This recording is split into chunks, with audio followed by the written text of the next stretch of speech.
शहर के संग्राम में आपका बहुत स्वागत है। मैं हूं आपके साथ सुमित शर्मा। निकाय चुनाव की तैयारियां पूरी हो चुकी हैं। बीजेपी और कांग्रेस दोनों ने ही कमर कस ली है और मैदान में है। जीत और हार के दावों के बीच इस बार पब्लिक भी धर्म और जाति की बात से ऊपर उठकर सिर्फ और सिर्फ विकास के नाम पर वोट देने की तैयारी में है। लिहाजा इस बार शहर का संग्राम जोरदार होना है।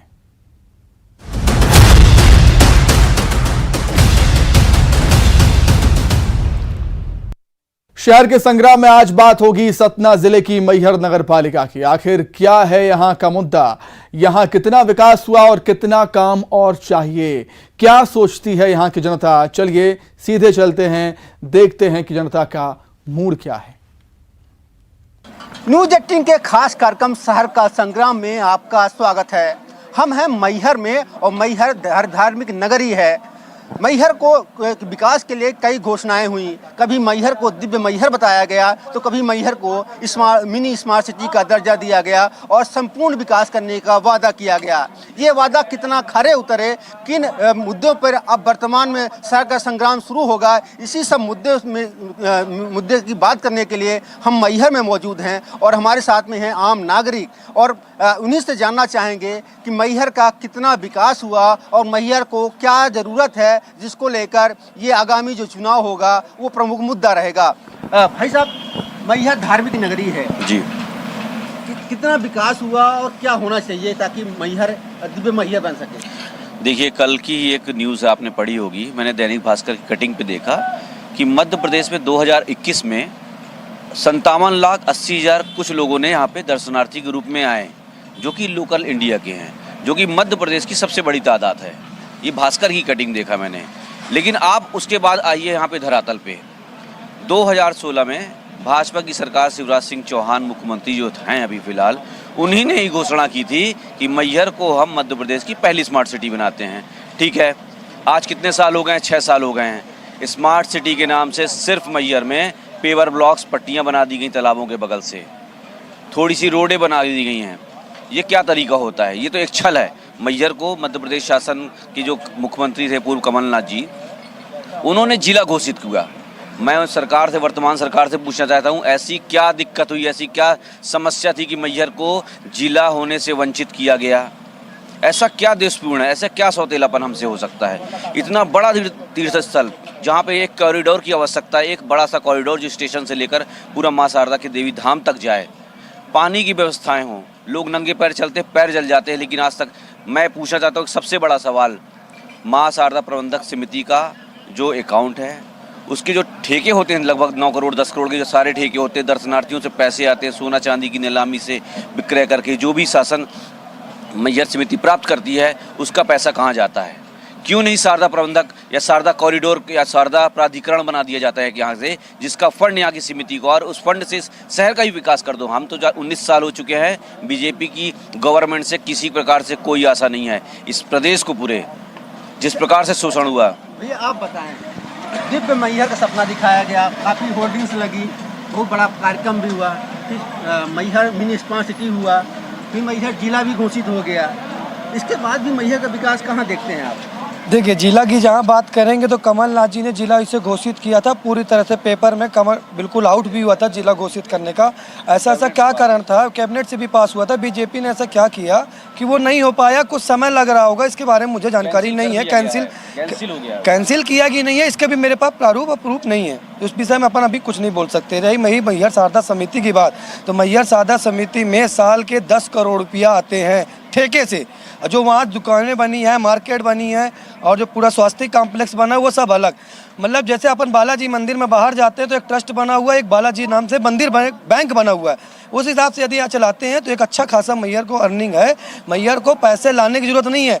मैहर हमारा एक खुद ही, हमारे मैहर में कोई चीज़ की कमी नहीं है। पत्थर है यहाँ पूरे चारों तरफ। मैहर सीमेंट है, रिलायंस सीमेंट है, KJS सीमेंट, 3-3 4-4 फैक्ट्री हैं, जो फैक्ट्रियों को योगदान रहता है। अब फैक्ट्रियों में पता चला, फैक्ट्रियों से इतना ज़्यादा चंदा लेते हैं कि फैक्ट्री वाले कुछ करना ही नहीं चाहते। फैक्ट्री का सीधा सवाल है, जब आपने हमसे 2 पैसा ले लिए तो फैक्ट्री क्यों काम करेगी? चाहे शासन हो चाहे प्रशासन हो। नहीं तो फैक्ट्री यदि यहाँ जो कोई कमाता है, सीधी सी बात है, मैहर शहर के लिए कुछ ना कुछ करता। और मैहर एक पवित्र पावन नगरी जिस नाम से जाना जाता है, तो जिस प्रकार से पवित्र पावन नगरी जानते हैं, तो पवित्र लोगों की सोच नहीं है। जितने भी यहाँ बाहर से कम 4 से 5 लाख लोग आए होंगे, उनकी सोच पवित्र थी, पर यहाँ के लोगों ने, कुछ जन नेताओं ने मिल के उनकी सोचों को पलट दिया, उनसे चंदा लेने की काम किया। चंदा जब लेना चालू कर दिया तो वो सीधा सी बात है कि मैहर में ध्यान नहीं देते, सोचते चंदा दो और अपना काम निकालो। अच्छा, आप बताएं, जो नगर परिषद है, नगर पालिका परिषद है, उसका काम है रोड नाली और साफ सफाई। सचमुच में साफ हुआ है? देखिए, ये माँ शारदा की धार्मिक नगरी और बाबा उस्ताद अलाउद्दीन खां की तपो नगरी है। इसमें तो ऐसा होना चाहिए कि आदमी यहाँ अगर घूमने आए तो उसको ये लगे कि मैं अभी 1 घंटे के लिए आया हूँ तो 2 दिन मैं रहूँ, ऐसा होना चाहिए। मेरा कहने का तात्पर्य ये है कि जब इस नगरी में साफ सफाई नहीं होगी, इस नगरी का बंटा ढार हो जाएगा, तो उसके लिए प्रशासन और शासन क्या करेगा। जब मेयर, एक बड़ी देसी कहावत है कि मोर पेट आहू मन द्याह काहू। इसका मतलब ये है कि पहले मैं अपना पेट भरूंगा, फिर दुनिया का पेट भरूंगा, और उनका पेट ऐसा है कि कभी भरने वाला नहीं है। दूसरी बात, माँ शारदा समिति का प्रबंधक समिति जो है होता है कलेक्टर, अध्यक्ष होते हैं कलेक्टर, और कलेक्टर महोदय से मैं इस चैनल के माध्यम से आपसे निवेदन करना चाहता हूँ कि माँ शारदा की नगरी, हमको किसी नेता, मध्य प्रदेश हो चाहे केंद्र हो चाहे कहीं के भी नेता हों, हमको उनसे सहायता की ज़रूरत नहीं है। सहायता हमको माननीय कलेक्टर साहब से चाहिए। कलेक्टर साहब से कैसा, माँ शारदा की नगरी में जितने भी हमारे धार्मिक लोग आते हैं, जो फंड देते हैं, वो उस फंड से हमारे मैहर का अगर विकास किया जाए तो हर साल हमारी इस रोड में मार्बल बिछ जाएगी, ना कि ये कचरा दिखेगा। सिर्फ हमारे माँ शारदा नगरी का प्रबंधक समिति का पैसा लगे। और कुल मिला के ये कहा जाए कि मैहर शारदा में बजट की कमी नहीं है। सीमेंट फैक्ट्रियाँ बड़ी तादाद में हैं। स्वयं शारदा प्रबंधन समिति में भी बहुत सारे चंदे भी आते हैं, बहुत सारी दुकानें हैं, करोड़ों का बजट रहता है, लेकिन विकास दिखता नहीं। ज़मीन पे नालियाँ बजा रही हैं, सड़कें उखड़ी हुई हैं, सफाई की व्यवस्था है नहीं। जो दिव्य मैहर का सपना था वो कितना साकार हुआ है, क्या लगता है आपको? वजह क्या है कि नहीं हो पाया ये सब? मैहर का सपना पूरा साकार हो रहा है। मैहर में डेवलपमेंट दिख रहा है।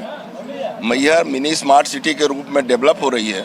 सड़कों का विकास आप देख लीजिए हो रहा है। पूरी सड़कों में लाइटिंग लग रही है।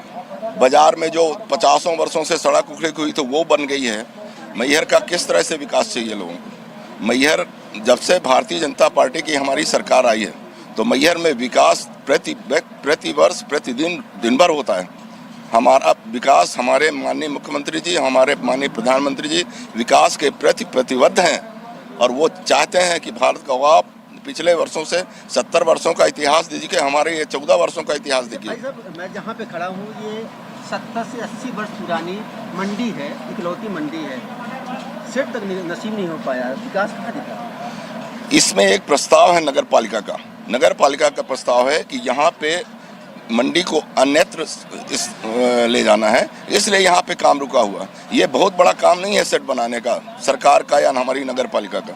ये बहुत छोटा काम है, बहुत छोटे बजट। स्थान का चयन हो चुका है जी, स्थान मिल गया है, स्थान का चयन हो चुका है। कुछ हमारे माननीय व्यापारी उसमें ऑब्जेक्शन कर रहे हैं, उनको मना लिया जाएगा। जिस दिन से हमारा वहाँ पे शिफ्ट हो जाएगा, ये डेवलप हो जाएगा, पूरा यहाँ पे मार्केट बनेगा। अच्छा, एक बड़ा मुद्दा ये है कि स्थानीय लोग, जो हमने यहाँ पे बात किया है, मैहर जिला, एक ये जो उत्साह का संग्राम शुरू होगा उस पर एक बड़ा मुद्दा रहेगा मैहर को जिला बनाने का। कांग्रेस कह रही है कि हमने जिला बना दिया, बीजेपी पे आरोप लग रही है कि उन्हें खारिज कर दिया। आप क्या सोचते हैं? मैहर जिला बनना चाहिए और मैहर के लोग चाहते हैं कि मैहर जिला बनना चाहिए। जब जिला बनेगा तो हमारा विकास होगा। और ये किसी पार्टी ने खारिज किया, ये नहीं किया, सब चाहती हैं, पूरी पार्टी चाहती है। समय आने में प्रस्ताव आएगा, हमारे माननीय मुख्यमंत्री जी निश्चित रूप से मैहर को जिला बनाएंगे, तो प्रस्ताव लाया था, जिला बनाएंगे। अभी कुछ विशेष परिस्थितियों से काम रुका हुआ है, निश्चित रूप से मैहर जिला बनेगा। अच्छा, आप बताइए, दिव्य मैहर का सपना जो था कितना साकार हुआ? क्यों नहीं हो रहा? भारतीय जनता पार्टी सरकार मैहर को तो प्राथमिकता के आधार पर रखती है। हमारे मुख्यमंत्री जी मैहर को हृदय में रखते हैं। माई शारदे का धाम है। अनेकों योजनाओं से इसने, सरकार ने जो है लोगों तक पहुंचाई। हम लोग घर घर तक जाके लोगों को योजनाओं का लाभ दिलाया। आप देख सकते हैं कि जब से भारतीय जनता पार्टी सरकार बनी है, अंतिम पंक्ति के व्यक्ति तक के विकास के लिए भारतीय जनता पार्टी सरकार तत्परता के साथ कार्य कर रही है, आगे भी करती रहेगी। अच्छा, भाई साहब, बात करें कि मैहर का ये कहा जाता है कि कांग्रेस का मेयर था, इस वजह से इसका विकास नहीं हो पाया, कांग्रेस का ये कहना है। आम जनता क्या सोचती है कि मैहर का जो विकास अवरुद्ध है, जो होना चाहिए वो नहीं हो पाया? देखिए, मैहर की जनता तो व्यक्ति विशेष को देख के वोट की थी, ना तो किसी पार्टी का देख के। उसको ये लगा कि ये आदमी हमारे मैहर का विकास करेगा, और इसीलिए मैहर की पूरी जनता ने उसको वोट किया। और वो विकास नहीं कर पाए, ये तो मैहर का एक दुर्भाग्य ही कहा जा सकता है, ठीक है ना। और मेन मुद्दा हमारे यहाँ एक और होना चाहिए, जो वृक्षारोपण होता है, जो कि तालाब के मैहर में जो भी 4-5 तालाब हैं, जो नामी तालाब हैं, उसके किनारे किनारे वृक्षारोपण होना चाहिए, जो कि वो नहीं करते हैं। फोटो खिंचवाए और वृक्षारोपण हो गया, ऐसा नहीं होना चाहिए। नगर पालिका की जिम्मेदारी होना चाहिए कि हम अपने तालाब को सौंदर्यीकरण में ले आएँ, उसका पेड़ पौधे लगवाएं, वहाँ की साफ सफाई करें, उसमें किसी भी प्रकार का गंदा पानी ना जाने पाए। और जो भी महिलाएं या पुरुष, जो बच्चे मॉर्निंग वॉक पे जाते हैं, अगर आप उसका सौंदर्यीकरण कर देंगे तो वो रोड में मॉर्निंग वॉक न करके तालाब के किनारे किनारे करेंगे, तो उससे भी अपने मैहर को लाभ मिलेगा। जैसे आप सतना देख लीजिए, रीवा देख लीजिए, और कहीं भी देख लीजिए जहाँ पे अच्छे विकास हुए हैं तालाब को देखते हुए, और हमारा मैहर इससे बिल्कुल ही पीछे है। अच्छा, मैहर में 8 पंचायतों को शामिल कर दिया गया है नगर पालिका में, उन क्षेत्र का कितना विकास हुआ है? श्रीमान जी, ऐसा है, आप जैसे मैंने आपसे पहले भी अपने वक्तव्य में कहा कि इस जगह का चाहे कांग्रेस या बीजेपी, हम किसी नेता की उसमें नहीं जा रहा है। विकास हम अगर पार्षद चुने जाते हैं, हमारा दायित्व तो बनता है कि आप मैहर में 24 वार्ड हैं और 39,000 40,000 के लगभग जनसंख्या है वार्डों की। वार्डों में आज इस तरह की स्थितियां हैं कि आज कहिए 6 माह 7 माह से नालियां साफ नहीं हुई है। आज नगर पालिका, चाहे वो अध्यक्ष हों या पार्षदगण हों, किसी ने अपना दायित्व तो नहीं समझा। और दूसरी बात, ये नगर पालिका के अंतर्गत आती है मंडी। बड़ी मंडी कृषि उपज मंडी आपको हरनामपुर में मिलेगी, छोटी मंडी ये फुटकर मंडी है। आप कहीं भी स्थान चयन कीजिए, आपने ठीक है चयन, मगर आज जितने वर्षों से हम लोग, मैं भी एक गल्ला व्यापारी हूँ, पन्नी लगा के हम लोग धूप में मर रहे हैं। न पंखे की व्यवस्था है, न लाइट की व्यवस्था है कि आप एक पंखा लगा के बैठ सकें। इस पन्नी के नीचे इस भरी गर्मी में आदमी किस तरह का जीवन यापन कर रहा है, या तो व्यापारी से आप गल्ला मंडी में जाके एक एक व्यापारी से पूछ सकते हैं। दूसरी बात कि हमारी गल्ला मंडी यहीं रहेगी, छोटी गल्ला मंडी है, कोई बड़ी नहीं है, फुटकर दाल चावल की बिक्री है। थोक गल्ला मंडी आपकी हरनामपुर पे है। आप जो भी व्यापारी आते हैं, जो भी किसान बंधु आते हैं, उनका स्थान वहाँ है। अगर ये गल्ला मंडी हट गई तो ये पूरा बाज़ार, आज जो यहाँ जिनका जीवन यापन चल रहा है, ये विहीन हो जाएंगे। आज हमारे पास अगर आज 10 लाख रुपए लेने की दुकान की तार होती तो हम भी इस नाली के ऊपर नहीं बैठते, हमको भी कहीं ना कहीं स्थान मिलता।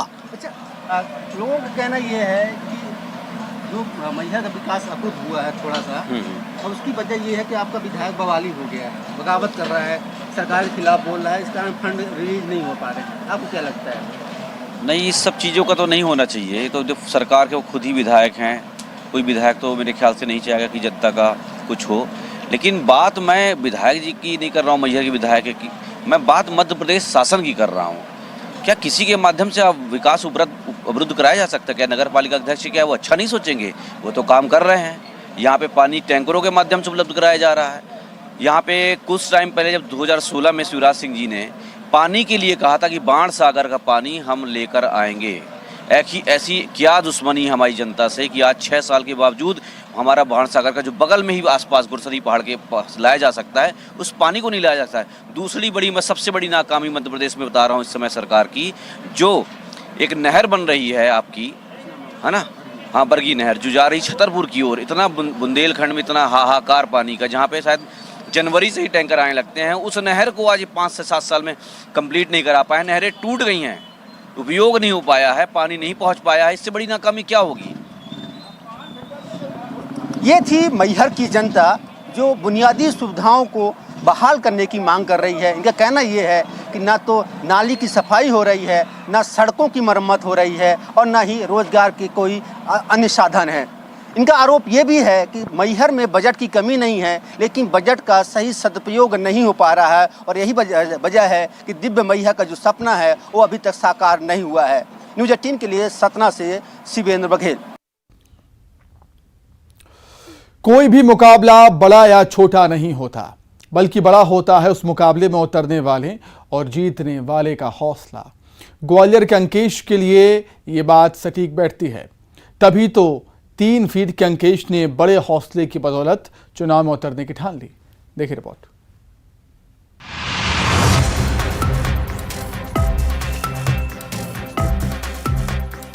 पंचायत और निकाय चुनाव का ऐलान हो चुका है। कहीं प्रत्याशी मैदान में उतरकर माहौल बना रहे हैं तो कहीं राजनीतिक दल प्रत्याशी तलाश रहे हैं। लेकिन इस बीच 2023 में होने वाले विधानसभा चुनाव के लिए अभी से दी जाने लगी है चुनौती।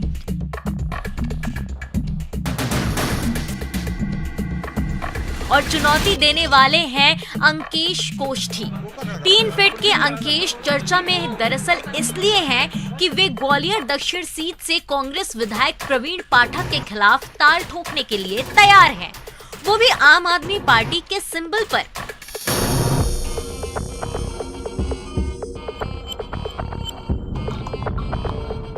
बता दें कि बेहद गरीब परिवार से आने वाले अंकेश की मां बीड़ी कारखाने में काम करती है, तो पिता सिलाई। उनके 2 भाई बहन भी हैं।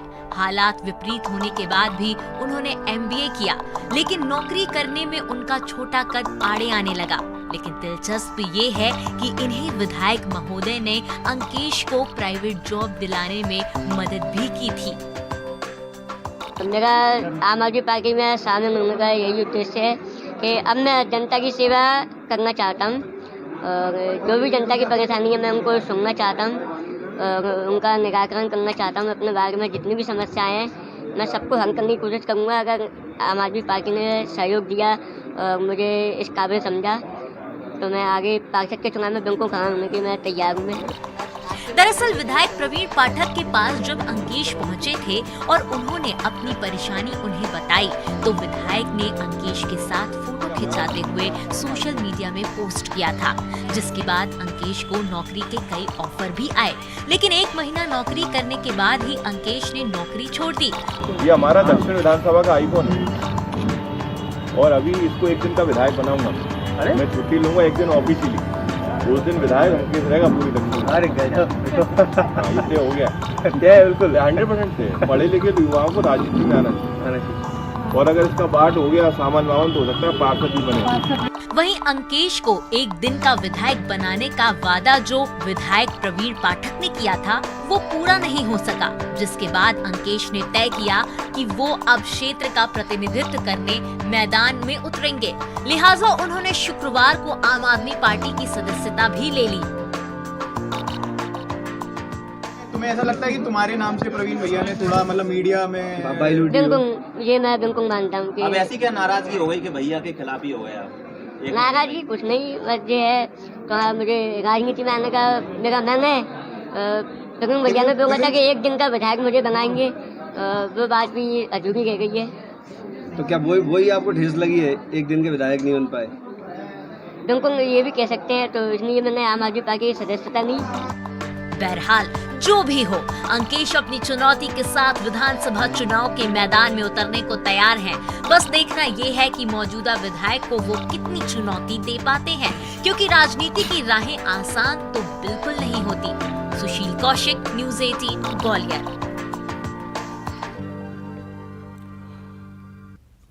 तो इसी के साथ ही फिलहाल शहर के संग्राम में इतना ही। खबरें लगातार जारी हैं।